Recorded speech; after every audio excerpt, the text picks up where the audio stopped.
Hello and welcome to Channel Sports on Sunday. I'm Ken Ochonogo. It's been a very eventful week. But that is not where we are starting because Nigeria yesterday clocked 62. So it is Happy Independence Day, Nigeria. So we are 62 years old. We've come a very long way, 6 decades. But our concentration here, which is our sector, which is where we concentrate, that is what we know how to talk about, has to be the sports sector. We're not going to talk about how far we fared. We've been doing that over and over and again.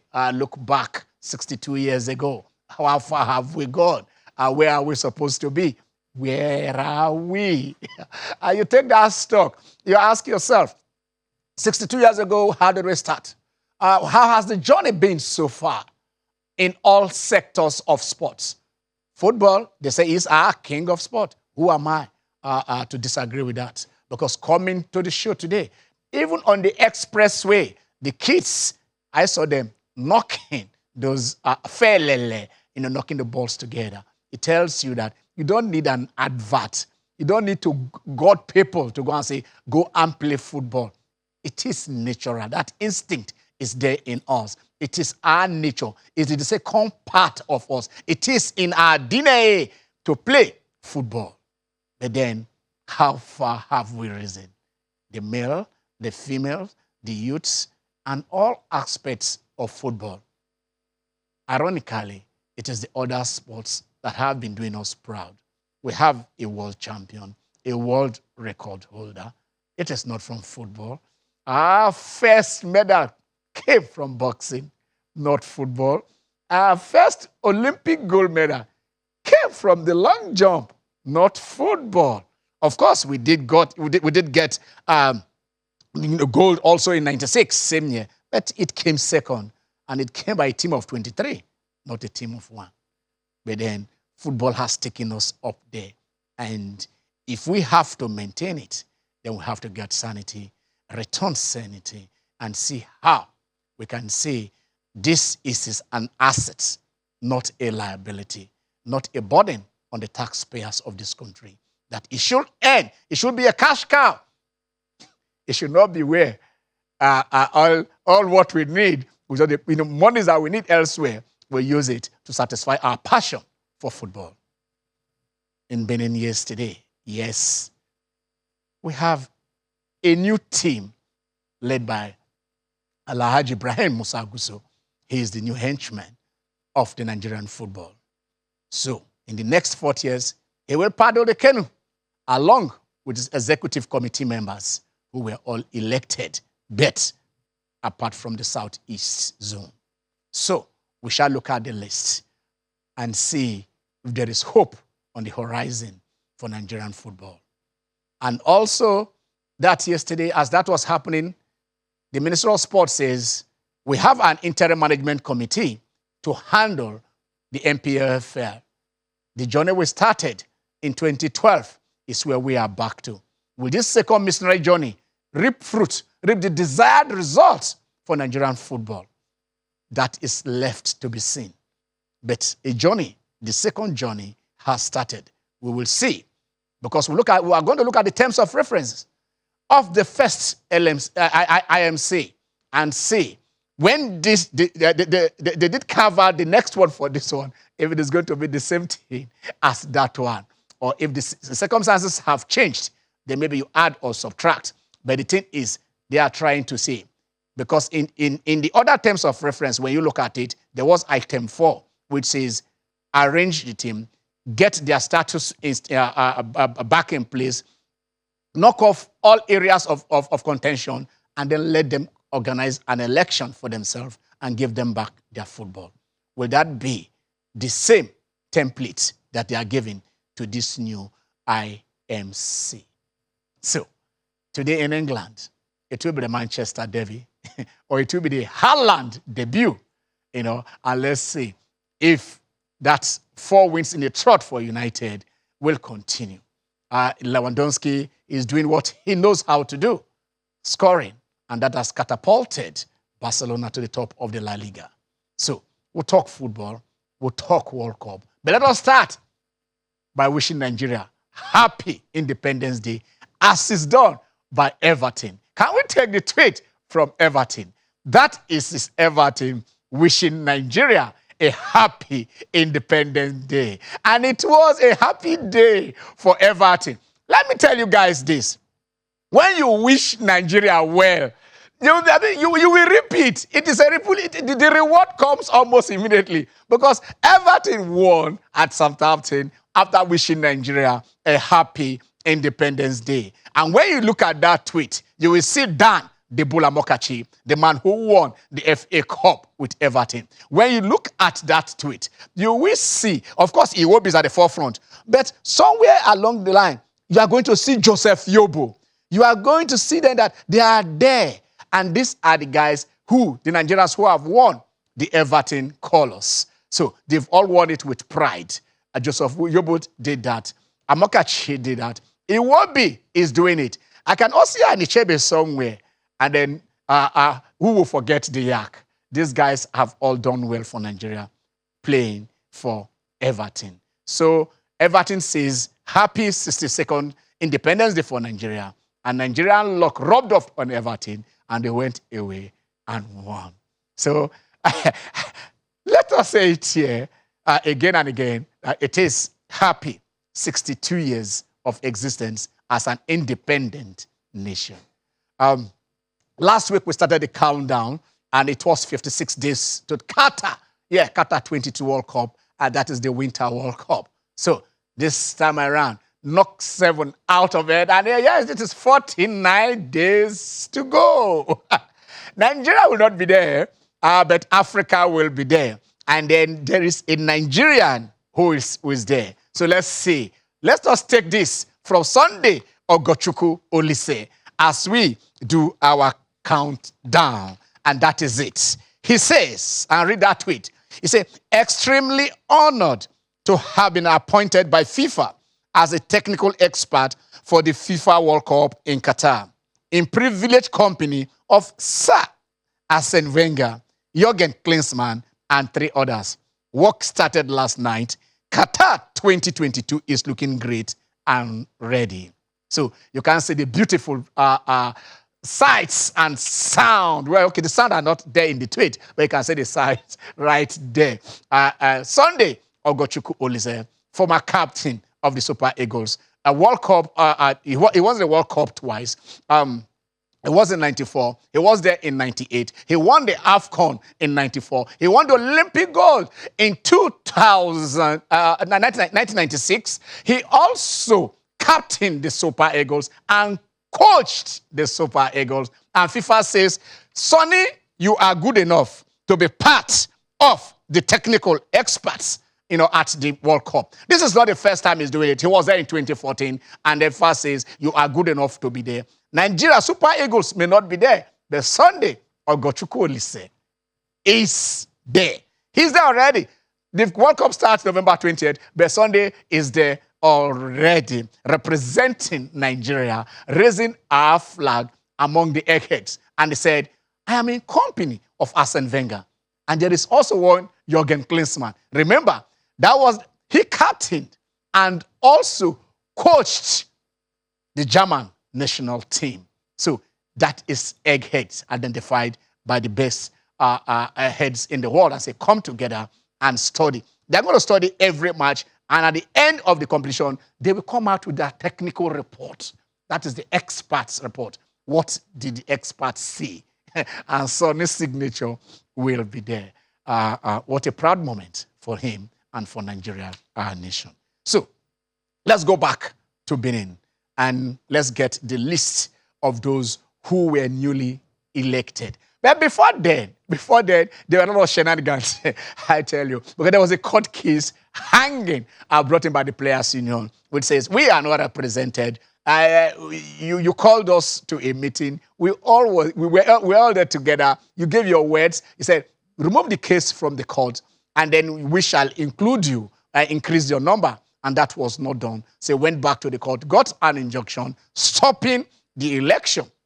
But then about 48 hours or so to the election, the the FA went to court, to the appeal court, and they got a decision from there and said, we are setting aside the particular injunction. I say you guys shouldn't go and go ahead. But there was something funny about that because I would have loved to read the statement released by the NFF Communications Department when they said, we got an injunction on Thursday, on Wednesday, the 29th.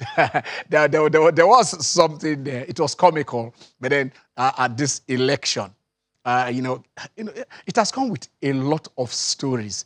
Let me say this. There are some stories we can tell you.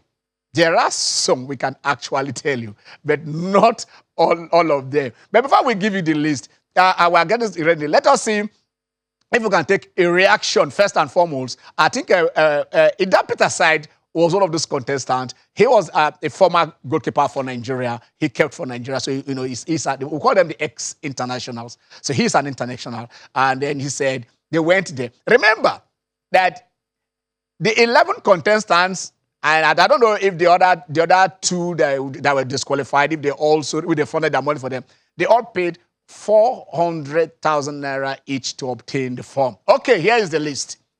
The new NFF executive members, and here is the list for you. The new president of the FA, he is Ibrahim Musa Gusau. He was just the former immediate past chairman of chairmen. So that tells you where it's coming from. He has also been the FA chairman of Zamfara State, I think since 2010 or 2007 or so. I'm not too sure of that, but I will confirm. But he has been there. He's coming from Zamfara State as the FA chairman, from where he became the chairman. But, you have to be a chairman to be the chairman of chairmen. So that is the thing. So we have the first vice president at Felix Anyansiago. So the Ahmed Yusuf Fresh, he is now the new chairman of chairmen. There was no election on that because he was the only one that bought the form. He was the only one that contested, so he was returned unopposed. Margaret Ichen, one of the two ladies who have now joined, who are now part of the expanded house. So she is there. She's from North Central. We have Vagana Kalia, and then Timothy Haman representing the Northeast. Sheriff Rabi Inoa is from the Northwest. And then from the South, we have two persons. We have Essien Udofort and Aisha. Yes, the Aisha Falode. They are from the South. And then you have Sunday Ajayi and Ganiu Majeko Dumi, who are from the Southwest. Now, you can see that the election to the member from the Southeast has been suspended. It was suspended because Felix Anyansiago is from Abia State, and then he won the election as the first vice president. And two of the contestants for the Southeast are also from that state. So they are saying, since a member from your state is already elected, you are not qualified to contest because it has to go to the other states according to what the guidelines say. And that was why they were okay, fine, let us set it aside. Those guys initially were saying, well, why should we? I mean, I bought a form, you screened me, and then somebody from my zone is going there. I don't know. Probably if they had done the elections there before they did that of the first vice president, maybe Felix Anyansiago wouldn't have contested because they would have said either Karibo Jigwe or somebody else from your state has already won election as a member of the new executive member. So we cannot have two persons in the executive committee from one particular state. So just because of the order of the election, and that is why you have what we have. So here is Ibrahim Musa Gusau. He is the new the NFF president. Of course, both NFA and NFF are, it depends on where you are looking at it. Are you looking at it from the Nigerian constitution, from the laws of our land, or if you are looking at it from the asset of FIFA? As FIFA, they know the NFF, but Nigerian laws recognize the NFA. He is both NFF and NFA. One is the alliance of the other. So it is one and the same. So you have Ibrahim Musa Gusau, who is the new henchman. Here, for the next 4 years, he will be at the helm of affairs of the Nigerian football. So congratulations, Ibrahim Musa Gusau. Congratulations to everybody who has been elected. That you can see them. That is the floor of the house as they've been introduced. That was before the elections. The outgoing members, the new members, and then the elected president, moving around and letting people know that this is a new era. Soon, when we take reactions, we shall also open the lines and we'll try and see. We're trying to see if we can get someone here to discuss with us on what really transpired. But as this is going on, let us see if we can take the reaction of Pastor Ida Peter's side, one of the presidential aspirants, like I said, who was also an ex-footballer. Well, I think the elections were fair. They were very fair. And a lot of people called me to step down at a point. But I'm not a quitter. You understand? It is not because you think you win, but I'm a pastor and I'm a motivational speaker. If I tell people not to quit in life, what courage, what would I go tell my congregation that when it was time to quit, I quit? No, it doesn't work that way for me. And I got a lot of calls. People call me from far and wide. I said, no, it's not about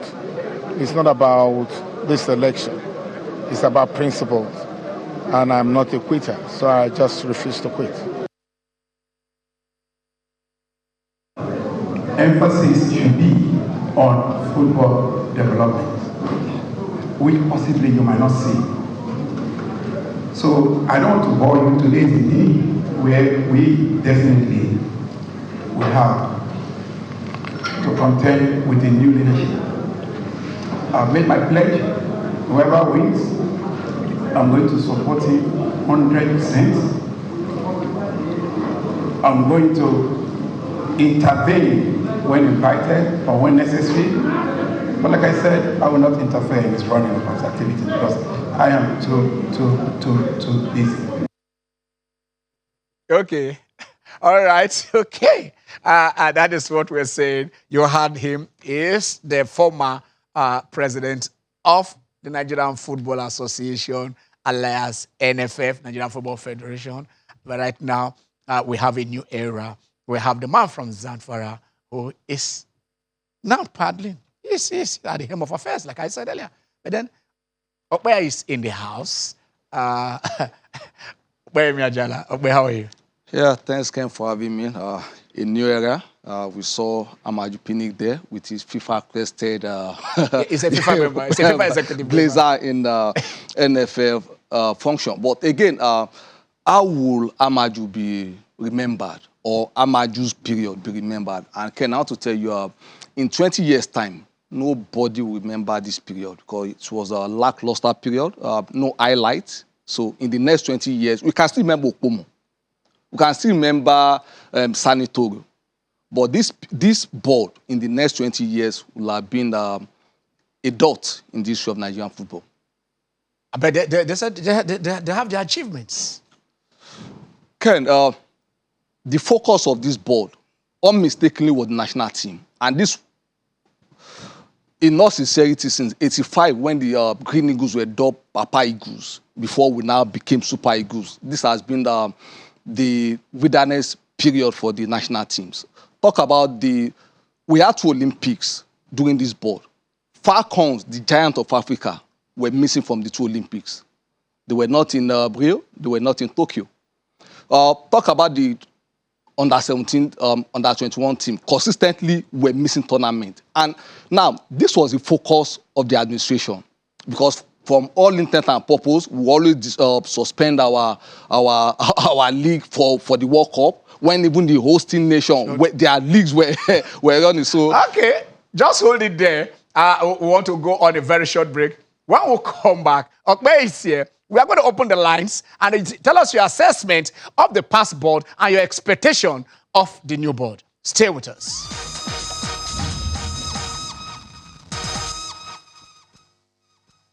Okay, You're welcome back. It is still Channel Sport on Sunday.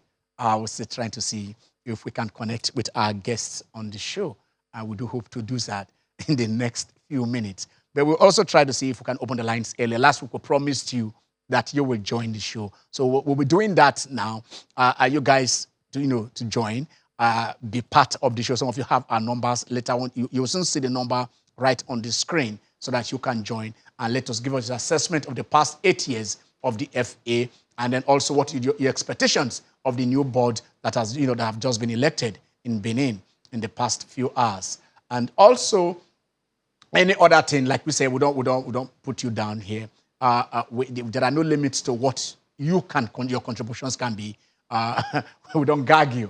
We want to say it is an all sport, all access, a sports show. So you are free to contribute on anything you want to say. Only that we just have to be mindful of our language while we speak in the public space. So, okay, 2011, 2012, there was IMC. This is 10, 11 years later. We are back to the IMC. Yes. When we fail to tackle things, we want to create like a buffer zone instead of tackling issues the way it should be done. We keep on postponing the evil days, and I think that is what we have done. But again, with the 10-year master plan or Marshall Plan, depending on which side of the divide, I think we should finally nip this in the board once and for all, and look at it. From then to then, the league, how far have we gone? Is the league on TV? Was the league on TV then? And if as basic as it is for a league football not to be on TV, and I don't think we've made any progress, then look at our continental experience. How far have we gone? For the past 8 years, we've only been in the Champions League group twice, and on both occasions, we were out. So the members of the league, former House of Rep members and former NI's chairman, Benga Elegbeleye is the chairman.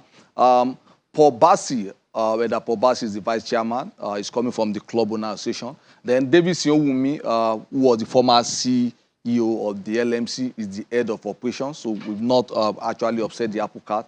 Yeah, Kunle Shoname from the club angle again.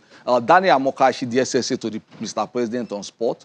Aliu Adamu, then you need a representative from the NFF or NFA, which we just have in changing batting. Then another representative from the Nigerian police force, which is indispensable. So we also security and other things. Yes. So we also have a barrister, Danladi Ibrahim, then Olumide Bamiduro, who is going to be the secretary. So this is signed by Mohammed Manga.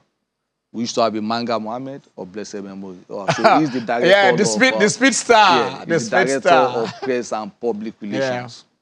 Okay, that is the newly constituted members of the interim management committee. That was where they started from before it transmuted, it transformed itself into the LMC. It actually started interim management committee, then interim management company, and then it became the league management company. But like Okpe said, to assess how far we've gone in the past 10 seasons.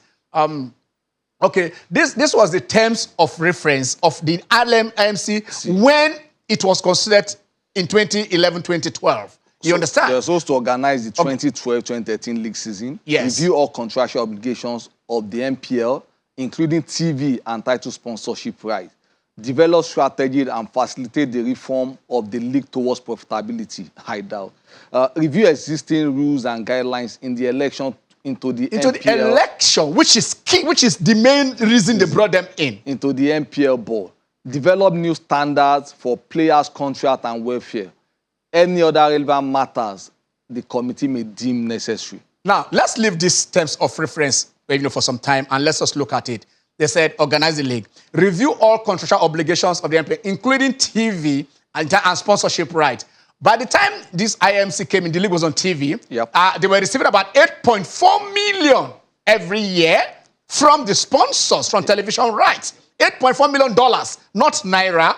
You understand? Which they collected for about, for about 3-4 seasons. Yeah. We had title sponsors. There was the title sponsorship. Yeah. So they renegotiated, and then right now there is no kobo coming in from that. I think they had the NPFL TV. They also went, I think they say Bitnob, so I don't know which companies they were trying to get all those things, but it's not them. But they say review the constitution, and so that they can. Because the issue was that Baribote, Owumi, they were having the fallout from the elections, and they were going to court. But then, let us be truthful to ourselves, the courts already settled those issues. Yep. But then the government said, okay, fine, let us have an IMC. We can do better than this. I know they're not the legacy on television. Indemnity are not being paid. The LMC itself, as at the time, we're owing 3 years' rent. They can't even pay their rent. For the past 1 year, they've not paid their staff. And so do we need to rescue the rescuer? No, okay. I was laughing when you talked about rent. Remember what rent has become in our polity now. So that was why it took me off. No, now you were talking about the TV. What that then league was on TV, but now it is not. So we made by having peace in the house, we had one step forward. But again, when you look at the content itself, it's like 10 steps backwards. So, but they said the FA. I think let us try to differentiate between FA and the league management, yes, and the league itself, the NPFL, because I don't know where I think in our discussions with some other person, we look at it this way, that the NPFL is a registered private organization. Okay. Do they need to register another company to run the league? Because the EPL is run by the EPL. Yeah. The Bundesliga is run by the Bundesliga. The Serie A is run by the Bundesliga. The La Liga is run by the La Liga. So why do we have to have an LMC to run the league when the owners of the league are there? No, but Ken, if we were even getting the results, the clause 3 there was talking about profitability, returning the lead on the part of profitability. If that was even achievable, if they've achieved that, I don't think we'll even be having this beam light, search light on. Is it even right for them to do this or not? So it was inappropriate in the first instance, and I think that is what we have come back now to correct. And you saw the Ministry of Sport actually dropping the name of Mr. President by saying the 10-year master plan as approved by President Muhammadu Buhari. So I think now we are back to. But are you sure this same IMC will not go the way of the other IMC? No, Ken. In the football house now, we've had enough, in fact, more than enough rancor. And I think one of the first things Barrister Gusau said was it needs to have a reconciliation for all stakeholders so that we can move as one voice. So we have enough rancor for anybody to try and elongate any tenure unnecessarily. If it was possible, this current administration that left because of the myriad of court cases will have had their tenure extended. But again, you saw the election finally took place in Benin on the 30th. So it's not possible. I can say categorically it's not possible for the tenure of this IMC to be extended beyond their lifespan. Okay. While we're still trying to see if we can get connect with our guest, we're still trying to do that. Just yesterday, CAF brought out the Chan draw. Chan is for the tournament for our home base. That's our African players who are playing in the African League. If a Nigerian is playing in Togo, he's qualified because he's playing within the African continent. We've not been qualifying, but let us see the groups A, B, C, D, E for the child draw. Elkbe said we've not gone to the last Olympic Games. Yeah, this one too, we've not been there. Was it not in? Okay, that was in the Wafu tournament that one of our coaches was caught, doing something inappropriate. But then those are the group. So Group A, you have Algeria, you have Libya, you have Ethiopia, you have Mozambique. So Group B, Democratic Republic of Congo, Uganda, Cote d'Ivoire, Senegal. Group C, Morocco, Sudan, Madagascar, Ghana. Group D, Mali, Angola, Mauritania. Group E, Cameroon, Congo, and Niger. So there is no Nigeria Also, but it's not in Nigeria, it's not there. Egypt is also not there now. Egypt is not No, there. the Egyptian, they actually not pay premium actually on the championship. Because most of their players are they did a treble of the main AFCON with their own base team. So they've really not played that level of premium on Chan. And that treble is all we have won. We have only so which was done by their own base. What they won back to back was what we won in 1980, 1994, and 2013. All right. Like they said it is well. Okay. Well, let's see if we can take one or two calls, if it is possible, before we bring in our guest for today. Let's see that. Today, like we said, they beat the Manchester derby. Erling Haaland just, the guy hit the ground, not just running, shooting, scoring, tearing the net, and do whatever. United, a derby is a derby. What is your correlation? What do you think is going to happen today in Manchester? It has been... Ken, last season was a massacre. Yes, and I don't foresee the genocide because you have a score author by who says Alan was there when Lisandro faced him Ajax Dortmund, and Dortmund lost 3-1. But again, I think it's a task too big for United at this stage of the season. So I don't see Man City not going home with the full point. I think the best that can happen to Manchester United will be a draw. Should a draw? But that would have been an upset. But it's like this is no chance at all. We're not even talking about getting a chance. You know, the best United can get from this. Match. I think Haaland, his form is frightening. Give it to Pep. After I think the second match, Pep said something that he has just done what was expected of him. So they signed him because of this, and he has delivered. So he has come, he has seen, and he's conquering. So maybe he's not surprised. What he's doing is not a surprise. And that is one thing with proper planning and depending on element of luck. Do you understand? So you desire a result. You work towards that result. You put in things in place to achieve the result. You set up the KPIs and you tick the boxes. But in our own situation, we always hope for upset. We pray for luck, wish to get this, and I think that's just the difference between having things done professionally and just wishful thinking. And I think from what Pep has said, what he has done this season has not stopped. And if you actually check the statistics from all his clubs and national team, the man has just been doing what Alan is known for. He's doing what Alan remains. So if it is possible, let us see if we can get the results of the matches that were played in the APL and see if today is going to be hot. The Gunners are hot. They are hot. I saw a skit somewhere when I think the wife was asking the husband, said, darling, all right, okay, we have our first caller on the line. Hello. Hello, Ken. Good afternoon. Good afternoon. Ken, good afternoon. Good afternoon. Ope, good afternoon. Good afternoon. Good afternoon. Ken, I know you as Ken Ochonogo. If you were my father and you don't have a son name, how will you expect me, your son, to have a name? NFF, NFA, which one? They don't get name. So you are not expecting LMC, UMC. What they are doing, what I will simply do as your son is to avoid your name so that I can avoid your BC. That's the truth. I can avoid your mess, so to say. That's the one. Then I just watched a clip that you showed here a few minutes ago where I saw Amaju Pinnick talking about sports development. Did I get him right? Amaju Pinnick speaking about sports development after so many years in the office? Oh my God. Okay, you said, Gusau, that you might not remember Amaju Pinnick in the next 20 years. If Gusau does not perform, we'll remember Amaju Pinnick in the next 2 years. Thank you very much. Thank you, Shegu. Wow. Very short and apt.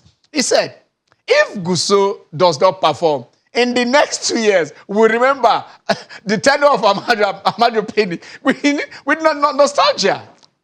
Yes, while I was trying to be optimistic that let's assume this will have been our wilderness period, I think Shegun there was trying to be realistic. And as a realist, he's saying, look, we cannot just based on wishful thinking. And off record, we're saying something about one of the first pronouncements of our Barrister Gusau when he was saying no player from diaspora will feature in our under-17. And I said, for me, I think it just showed the level of his exposure, because we were saying that just this year, we've had over 65,000 Nigerians going to UK to study. And we are not talking about retiree. We are talking about people whose ages are closer to their passport age, which is 18, than their retirement age of 60. So we are talking about people who are their professional prime, productive best. So now, look at even the Canadian team. Over the past 10 years, we have more Nigerians migrating to Canada. So naturally, in any Canadian team sport, you always have a Nigerian. So we can't say because of that we have a closed mind. Uwaneri, the youngest player to have featured in Premier League at 15. So are we saying if the parent wants him to play for Nigeria, he cannot play? So that will have shut out the likes of Mbappe. So I think we need to have a look. And as Segun said, of course, I owe dearly to what he said. We should not... I was thinking this should be our lowest moment. But if we have anything that is lower than this, I think that is a problem. I was talking about development. You have the French. You can trace the title in 2018 to the football center.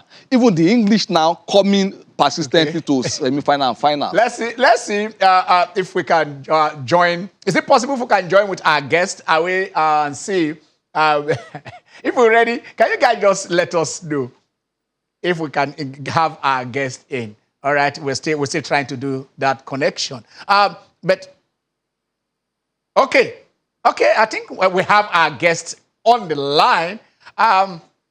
Let me be sure with this. Let me hear his voice before I know. Do we have Barrister Chris Green on the line?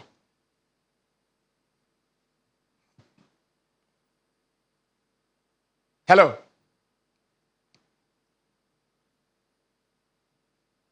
All right. I will move on. We'll just try to get him on. We're having some, little bit of, hitches. Let me just play the devil's advocate here. Maybe there might be a caveat on this to say, okay, fine, if we have exceptional talents, because if he's saying if we are trying, you remember in most economy, you try to protect your economy. You said don't bring in this import, don't bring in so that you can stimulate internal production. Probably saying if we start bringing in under 17s, the grassroots development here will be difficult. You check the leagues in Europe, and they are saying is it 6+5 that you must have 6 homegrown players in any starting 11. You understand? That you don't have to bring in foreign players, no matter how exceptional the talents are. Because if you do that, you are going to kill the local talents. Are you not looking at it from that perspective? Palm seed, you can have a plantation where intentionally you are sowing those seeds. And you have some that just the squirrel will carry from a point to another and they will fall and they start germinating. Yeah. So our football now, the grassroots football we're talking about is the squirrel experience where everybody do your own. No, you don't have that template. You don't have that specific plan. And now, I say it with all sense of modesty. We've had 8 years of the outgone administration. Where is our football center? Except Barrister Gusau is telling you that he will look into that. Because if you don't have that plan in place, you can't reject the best of what you have. These guys were not even poaching. These are Nigerians.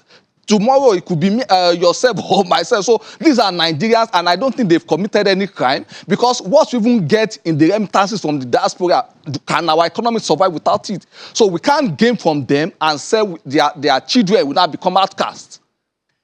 I agree with you. I remember when John Fashanu was trying to contest, and people said, sometimes we how do I say, we elevate these mundane issues.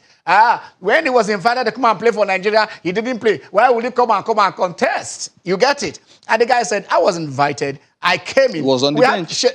The Sheikh by me and the core of the... I think Chris would be I wasn't good enough. I wasn't good enough, and I came twice, and I couldn't play before England, capped me. Yeah. Are you getting it? But flip it over to the other side. Let us look at the flip side of this. Okay, all right. Can we go to Port Harcourt now? Hello. Okay, we are still trying to. I do hope, sincerely hope, that we get him because we want to talk not just what. Can you hear me? Can you hear me? Oh, beautiful, beautiful. Can We can hear you. Barrister Chris Green, we can hear you. Barrister Chris Green, how are you? I'm very fine. Yes. Good afternoon. Good afternoon, Barrister Chris Green. Tell us, just let's go back to what happened in Benin. A new board has just come in place. You have been with this, some of these board members, especially the president and some other. You work with them for some time in the past decade or so. What should Nigeria be looking forward to with the new team in place?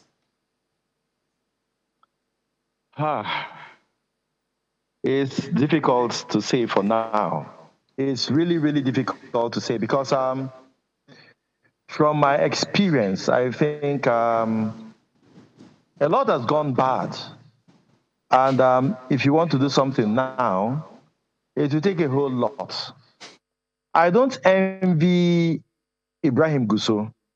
He's coming at a time when our football is sleeping in all ramifications, administratively, and even in his play itself. That's participation in football activities and all that. Development, even sponsorship that we're talking about all this while. Well, how many sponsors do we really have? And how much do we have? We still have to run back to government. And that is the truth. So it's not going to be very easy for the Ibrahim Gusau-led board. It's not going to be easy at all. I don't know whether we're going to build from the top or we're going to start from the foundation. But I think, I don't know. It's not easy. The makeup of the board is not one for me that will give me the full assurances to saying that, yes, they'll hit the ground running and in no time we'll begin to see things change. It's not very easy. We have rookies there. And right now we don't need rookies on that board because, yeah, we've gone past a situation where we begin to have rookies. Now it's for experience to be brought to bear in the Nigerian Football Federation. And so people should not be expecting much because they will want to start from the bottom if I want to give them that advice. And above all, it's not going to be from the bottom alone. You will start first by trying to bring together, harmonize everybody, trying to solve problems, trying to bring together amicable settlements of all the issues that came up that brought us to where we are today. The players' union, all of that aggrieved stakeholders of the game. It's not as simple as everybody may think. It's much more than that. And so it will take somebody with the lion hat and at the same time somebody with such temperance to be able to look at the issues and see how you drop ego and solve the problems for us. That's number one. So everybody will have to come together. We have to be on the same page, everybody, and begin to build. We have to have a drawing board. And that's much important, most important of all of them. What is the drawing board? What is the strategy we're going to use to pilot the affairs of football in this country? So a lot has to come into play. And again, too, how are you going to stop or ward off all those that will be making trouble? Because whether you like it or not, even now, I'm not really confident that was not be it. What we thought that the legal issues, the court issues will have ended by the vacation, as it were, the so-called vacation of the court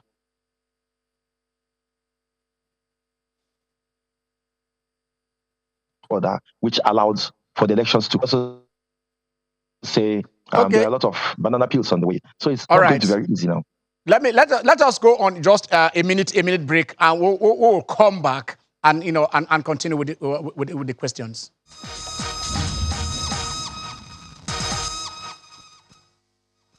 All right, let's quickly go back to Port Harcourt, where we have the FA chairman of River State, Barrister Chris Green, right with us there. Hello, Barrister Green, are you still there? Yeah, can you hear me? Yeah, very clear, very, very clear. Okay, let's take this snappily. You did mention the issue of the players' union. How do you think it can be well resolved? Now that this new board has just come in place, is it the right time for you guys to judge with the players' union and say, okay, fine, it's time for us to expand the house if it is necessary?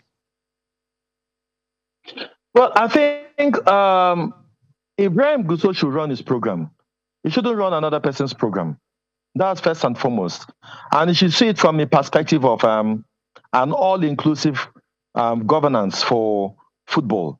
By this, I mean, look at the players' union. As it were, we have one players' union. I don't want to call the name before I get myself in trouble, in the sense that I don't know what's going on. And later on, another players' union emerged.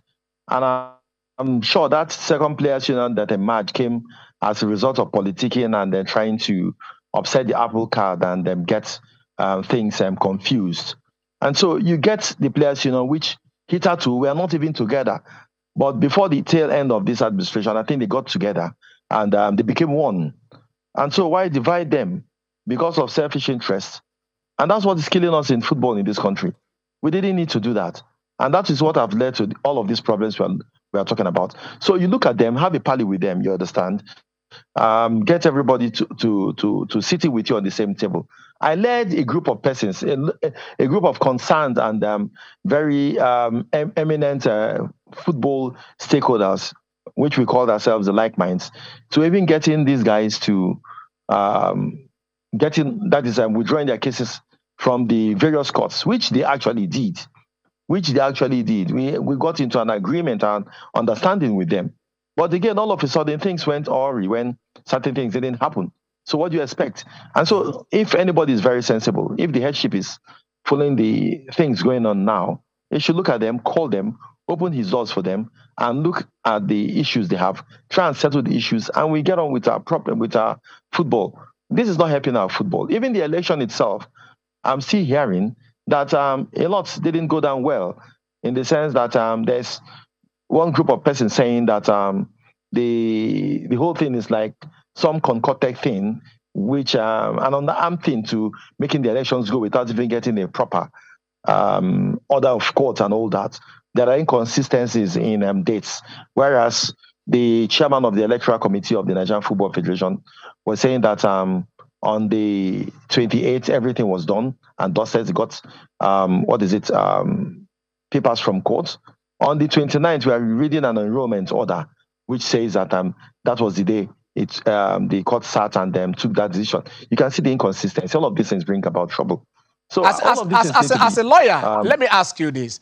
That court order from the appeal court said Wednesday 29th. If Wednesday is 28 and Thursday is 29th, so does it in any way have any effect on the validity of that particular order?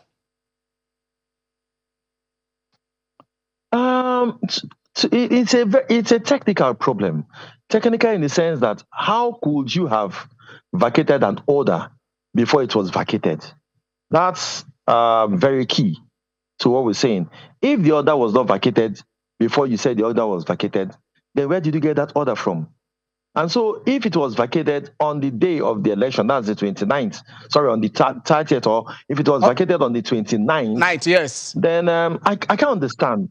I can't understand. Dates are just, I don't know, the dates are not, that is, there's a kind of discrepancy. There's a kind of something not adding up to the dates, which is quite technical.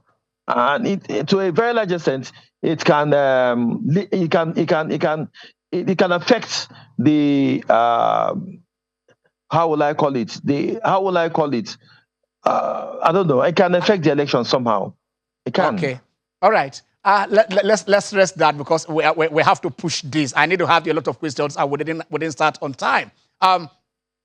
Congratulations first for getting through that hurdle of Watanga.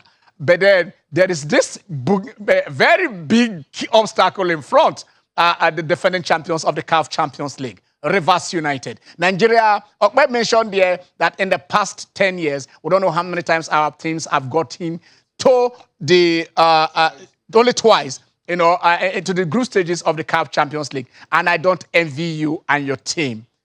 Barrister Chris Green, on the night, the first hurdle, what should Nigerians expect? Are we prepared for this battle?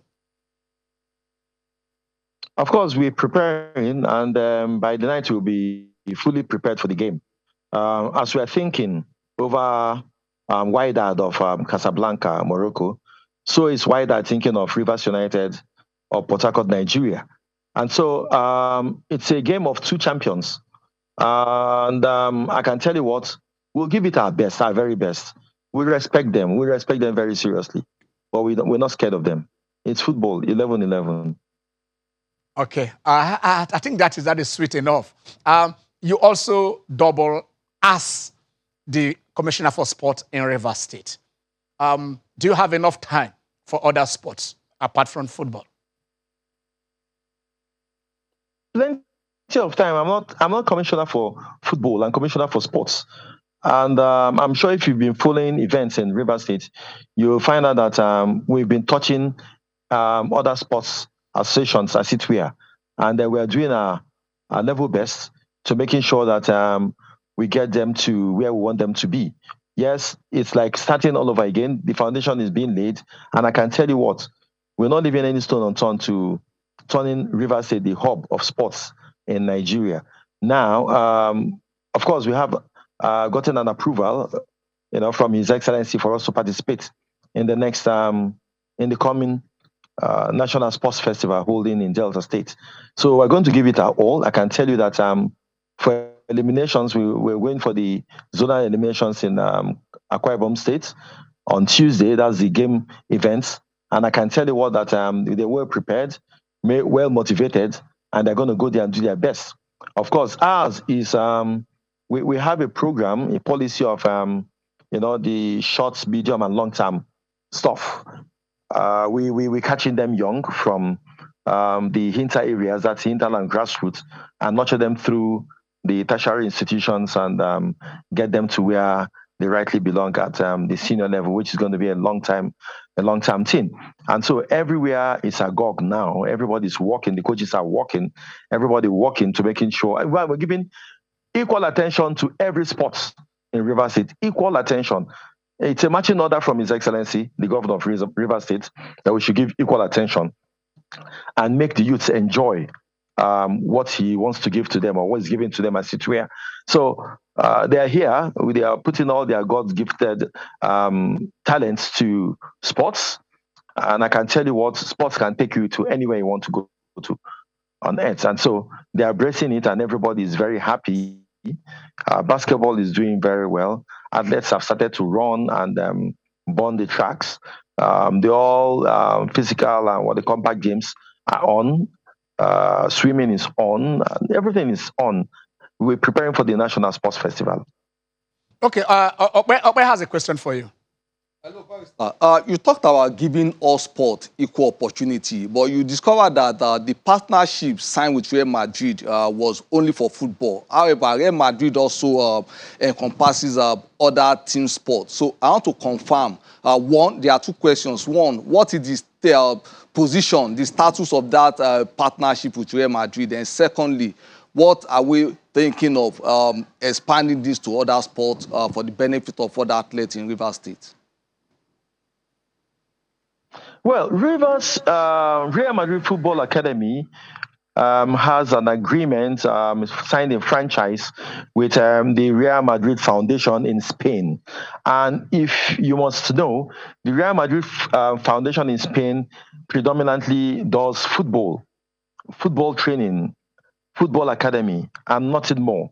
Yes, here in River State, we're adding academics to it because His Excellency the Governor believes that it is only when you add academics to sports that an athlete shall aspire and become the best he can become or she can become at the time or at a given time. Because when you don't have academic training, of course, there's nothing to really write home about, and that's part of the bane of the problems of athletes, footballers, and everything in the world. And so here in River State, here at the Real Madrid Football Academy in Port Harcourt, it's a mixed grill. It's a potpourri of both football training, the act of footballing, and as well as academics. Now, in academics, we're doing the Nigerian educational system. That's the 634. That's JS1 through SS3.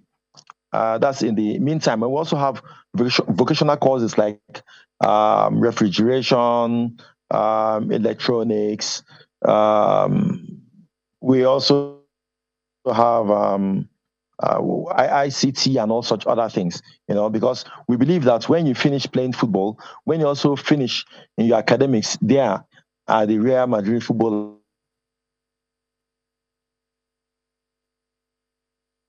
Academy, you should also go home with one vocational. Mm-hmm. Okay. Are you there? Are you still there? Pastor Chris Green, are you still I'm there? Here. I'm here. Okay. I'm here. I'm very here. Just quickly add this because while you were saying, I just thought of something. The admission into the Real Madrid Academy is just for kids of Rivers State, or maybe any other kids from outside part of the state can apply.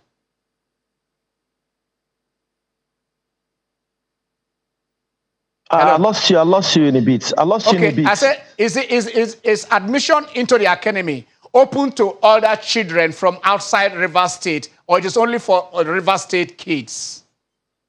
No. We have a statesman in the governor of River State, Chief Barrister Ezenwo Wiki. He is true and true a Nigerian, and he's made it open to everybody in Nigeria. I can tell you that admitted into the Real Madrid Football Academy, we have children from other states, Adamawa, Sokoto, Kano, Benue, Bauchi, Cross River, Akwa Ibom, Imo, Anambra, Enugu, Edo, and the likes. They're all here. They're here with us. Of the highly and lowly placed persons in the society. Okay. I think we're trying to get this. The lines have been going. We're having a very smooth discussion, but right now it's like we're not picking you too well. Pastor Chris, are you still there? So we can just say thank you. All right. Here. Okay. Your closing remark. What do you have for Nigerians? Well, let's pray for Nigerian football. Let's pray for Nigerian football.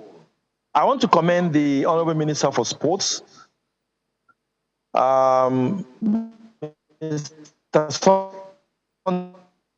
Sondedare. I respect very much. I'm happy with what he's doing with the league now. And I also wish that that things to also get to the Nigerian Football Federation as it were. Let's try and live as one. We are one people with one destiny. I expect our football to be better. I expect sports to be better as it were. Of course, he's shown the light. He's shown the way. He's a good man. And let's see what comes out of what has just happened. The elections have come, but to me, they are not gone. I expect it to be over and about when everybody come together to one table and end this feud once and for all for the interests and benefits of Nigerians as a whole. All right, for just a record purpose, because we're about signing off, how much did Rivers United receive for winning the league this year? Quickly. That's the problem. That's the truth. That's the problem. That is a problem. We did not receive one kobo. We played, we spent all our money. We did everything. We prepared our team. We prepared players. We did camping. We traveled the length and breadth of this country. We suffered. And at the end of the day, we won the trophy. Is the trophy worthless? What is the value for this trophy we won? Not one kobo. Not one kobo. I repeat, not one kobo was given to us. And nothing has been promised us Chris Green, from the NMC. All right. Thank you very much, Chris Green. I think this conversation will be ongoing. Thank you. All right. Where we are going? Yes, the prima donna syndrome for this footballing association is about bringing in sponsorship. Yet, you can't pay for the league, you can't pay for the FA Cup. Thank you. Let me just say this. Happy 62nd Independence Day, Nigeria, your Nigeria, and Nigeria. I'm Ken Chonogo. As we drop the pen, have a very blessed Sunday.